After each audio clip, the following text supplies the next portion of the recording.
The Gilded Age started with a boom of urbanization and immigration in the 1860s and would end in the early 1900s. One of the most influential groups of immigrants that came to America at this time in California were the Chinese. Chinese immigrants came to America seeking fortune through new job opportunities. As waves of Chinese immigrants came to California, they altered the future of California and the rest of the U.S. These individuals came to America with the will and belief that they could make a fortune and follow the American dream. Chinese immigrants would influence the growth of the economy, culture, and government in the United States. Chinese exploration in California led to a booming economy through the Transcontinental Railroad, encounters between the cultural diversity of native-born Americans and Chinese immigrants, and an exchange of ideas between Chinese immigrants and the U.S. government through the Chinese Exclusion Act. As a result of this, a melting pot of different cultures was created, and the economy would launch into a thriving boom of wealth. Even though Chinese immigrants supported the American economy and brought a new culture to the U.S., these individuals still had to endure racist laws targeting the Chinese American population. During the Gilded Age, many new innovations were created to improve the rapidly growing economy. An example of this were railroads that ranged all over the U.S. connecting both coasts. The railroad to ever do this was the Transcontinental Railroad and was built during the 1860s. The Transcontinental Railroad led to new business opportunities and a movement of ordinary people looking for work in the West. The workforce in the West was composed of mostly Chinese immigrants because they provided cheap labor and were easily replaceable as there were many people in need of a job. This eliminated the effects of workers fighting back against low wages and absent labor laws.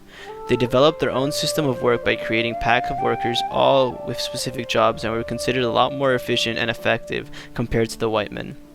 Within these groups, every member had a specific job varying from a cook to group leader. These groups used Chinese traditions and customs during the building of the railroad, and this meant healthier cooking and better living conditions. Despite them trying to make the best of their situation, the most casualties came from this group of workers because of the horrific winters they had to endure and the terrible working conditions that killed many of them. The availability of cheap labor and absent labor laws led to the creation of the Transcontinental Railroad. At the cost of many Chinese immigrants, thanks to countless Chinese immigrants, in 1877 the U.S. economy had doubled in size, and most people living in the U.S. worked for an employer because of the Transcontinental Railroad.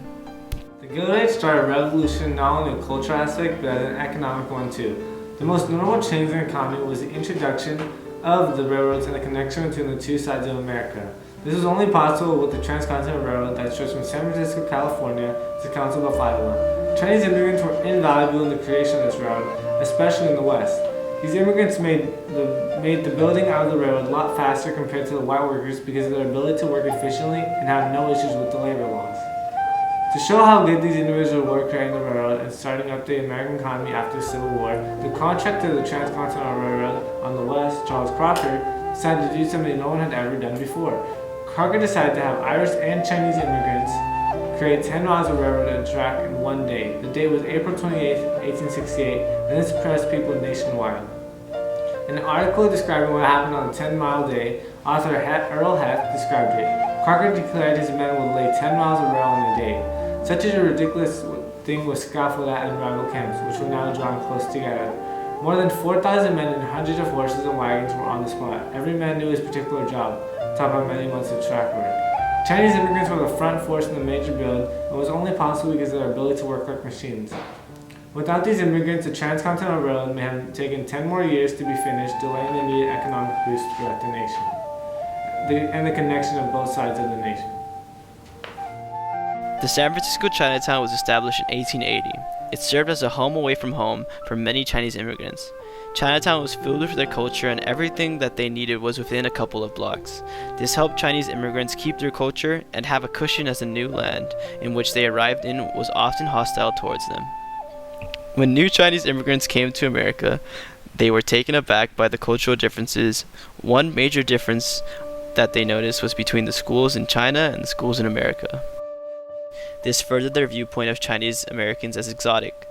Most Chinese American teenagers who lived in Chinatown would try to dress more Western to dissociate themselves from their community.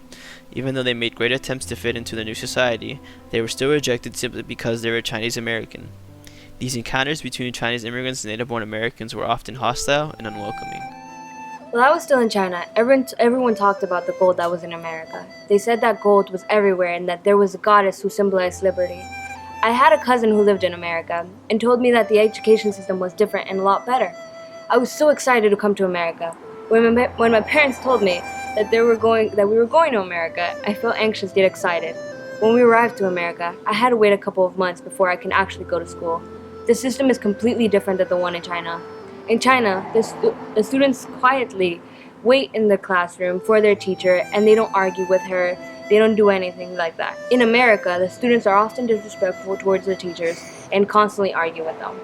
Leading towards the Gilded Age in America, from 1851 to 1883, around 300,000 Chinese immigrants had arrived in America. As the Chinese population grew, the number of nativists also grew. These nativists forced native-born Americans and disliked immigrants, especially Chinese immigrants. Since Chinese immigrants often offered cheap labor and unskilled labor, companies would often much hire them. This led to the resentment of native-born Americans. This hate for Chinese immigrants eventually led the government creating the Chinese Exclusion Act of 1882, which banned the immigration of Chinese immigrants into America. The Chinese Exclusion Act was one of the first documents to ban a specific type of people from entering the U.S. based on their race.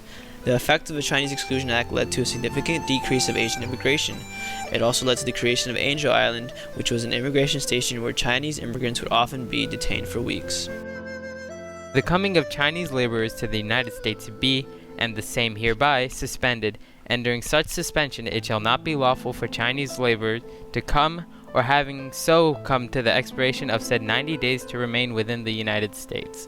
Chinese immigrants during the Gilded Age faced many perilous hardships, but somehow they overcame their difficulties and created a whole new life after the Gilded Age. As the Transcontinental Railroad finished and jobs were becoming more and more limited, Chinese immigrants began to face a lot more pressure from the government and the nativists. Even though they were the minority and they had to endure the evil might of the U.S. government and the racist individuals of California, they somehow defied the odds and spread Chinese life all over the nation and created many new jobs for themselves and innovated a mix of American.